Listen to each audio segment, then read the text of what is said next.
accès à la fonction publique.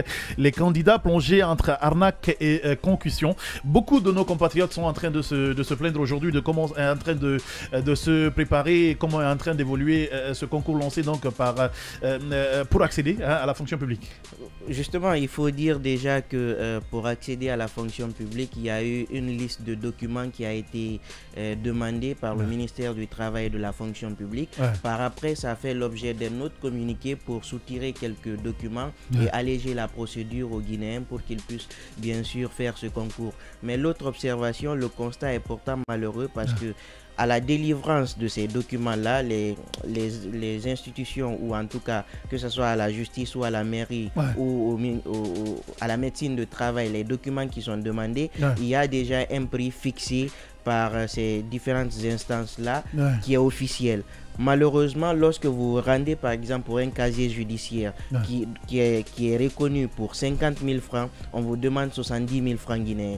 Pour le certificat de nationalité par exemple qui est aussi à 50 000, on vous demande 60 000 ou 70 000 francs guinéens. Donc ça fait que malheureusement, il y a un prix officiel, mais vous vous rendez sur les lieux, on vous donne le prix qu'ils veulent. Et ça a fait également l'objet d'un communiqué du côté du ministère de la Justice où on a mis même à la disposition des citoyens un numéro vert pour permettre d'alerter en cas de concussion. Parce que la concussion, par définition, c'est le fait pour un agent public de percevoir un montant au-delà de ce qui est demandé ou de ce qui est prévu. En effet. Donc aujourd'hui, c'est pas seulement pour ce concours. Habituellement, ça se fait. Même à la commune, même dans d'autres institutions, vous allez, il y a un montant officiel. Vous allez avec ce montant. On vous dit, nous, c'est pas ce qu'on connaît. On a notre montant ici, on a nos tarifs. C'est ce qu'il faut payer. Et c'est dommage aujourd'hui parce que lorsque vous prenez ces citoyens-là... Et puis après, derrière, adviendra ce que pourra, mais vous allez payer. Voilà. Sinon, c'est vous qui perdez. Justement, il n'y a pas un mois, je donnais l'exemple du côté de la mairie de Matoto, de Ratoma plutôt, où il y a quand même eu erreur sur l'extrait de naissance numérique. C'est-à-dire l'erreur provenait d'eux. Mais ils n'ont pas remboursé. Extrait de naissance biométrique. Mais ils ont dit c'est aux citoyens de rembourser. Et même moi, j'ai été victime de cela. C'est à moi également de payer doublement pour leur faute. Donc au-delà de cela, il y a aussi ce qu'on appelle cette forfaiture-là, cette forme de magouille. On vous dit généralement, il faut que eux aussi ils gagnent un peu. Or, ils sont quand même payés pour ce travail. Voilà, allez, procureur Diané, je prends ton avis donc autour de ce sujet. Oui, c'est un fait malheureux aujourd'hui qui ne date pas seulement qu'à l'organisation de ce concours-là, parce qu'il faut rappeler qu'il y a eu plusieurs interventions du ministre garde des Sceaux sur cette question-là.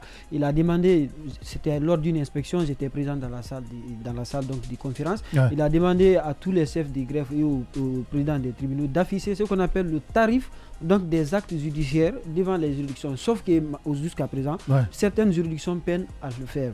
Donc ça fait qu'aujourd'hui, quand vous partez, comme rappelait Simon, il y a un prix qui est fixé ici, c'est 50 000 francs. On peut aller parfois jusqu'à demander 100 000 francs, donc pour des questions de célérité dans le traitement de votre demande ici. À l'intérieur, par exemple, justement, on te parle de... J'étais assis. C'est la question de célérité justement qui plonge les gens dans une telle corruption. Moi, j'étais assis hier avec quelqu'un qui ne me connaissait pas du tout, ne sachant même pas où j'ai travaillé. Il a parlé avec son cousin qui est du côté de Kouroussa, où pour, n'est-ce pas, seulement avoir son casier judiciaire, on l'a demandé plus de 250 000 francs. Vraiment, c'était étonnant pour moi. Je me demandais, j'ai dit, mais quand même, où se trouve aujourd'hui ce qu'on appelle le rôle effectivement des procureurs qui sont même au sein de ces juridictions.